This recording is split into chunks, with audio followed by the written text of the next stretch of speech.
Këtu janë mbi 2500 lokacione që Në këtë hartë, pikat me të kuqe nuk identifikojnë vetëm shenja gjeografike, por edhe lokacione në të cilat gjatë vitit janë bërë gërmime në kërkim të personave të zhdukur gjatë luftës në Kosovë. Në 32 prej tyre, gjatë 2025-ës janë gjetur mbetje mortore të 16 personave që dyshohet se janë zhdukur gjatë luftës. Në 15 të tjera, gërmimet nuk kanë rezultuar me ndonjë gjetje, ndërsa një është kualifikuar si pa interes për të kryer gërmime. Në prezantimin e raportit vjetor të punës së Komisionit Qeveritar për persona të zhdukur, kryetari Andin Hoti e kualifikoi si sfidë për zbardhjen e fatit të pagjeturve, mosbashkëpunimin e Serbisë.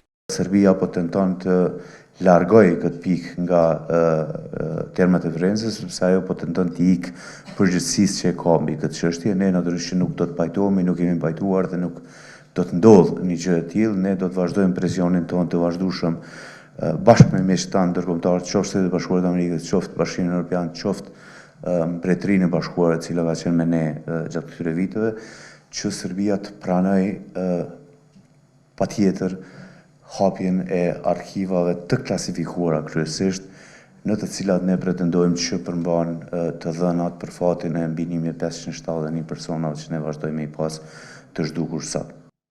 E drejtori i Institutit të Mjekësisë Ligjore, Ditar Haliti, ka bërë të ditur se gjatë vitit ky institucion ka arritur të kompletojë dosjet e mbetjeve mortore për 27 individ, e të cilat më pas u janë dorëzuar familjarëve të tyre.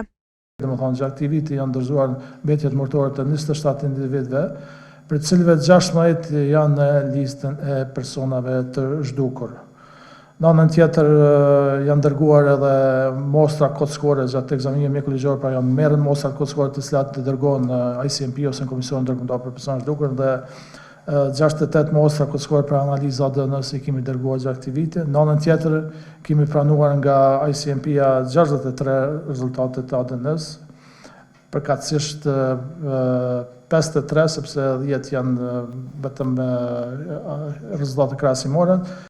E Kushtrim Gara, antari i komisionit, ka thënë se janë pranuar nga ish-tribunali i Hagës rreth 150 GB material mbi të zhdukurit. Kuadër një marrëveshje bashkëpunimi me Komitetin Ndërkombëtar të Kyçit Kuq, e përtiron këtë vit në shkruar mes kryesuesit të komisionit zoti Oti dhe shefit të misionit të ICRC-s. Janë pranuar dikon, nuk dim nëse është termi i duhur, por me sa do të më prezantohet rreth 150 GB materiale që vijnë nga ish-tribunali i Hagës.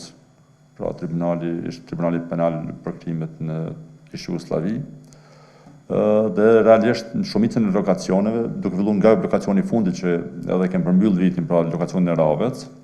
Për vitin e ardhshëm, përfaqësues të komisionit kërkuan që të mundësohet kryerja e gërmimeve edhe në disa lokacione në Serbi, përfshirë Batajnicën, ku dyshohet se ndodhen mbetje mortore të 58 personave të zhdukur që nga lufta e viteve 1998-1999.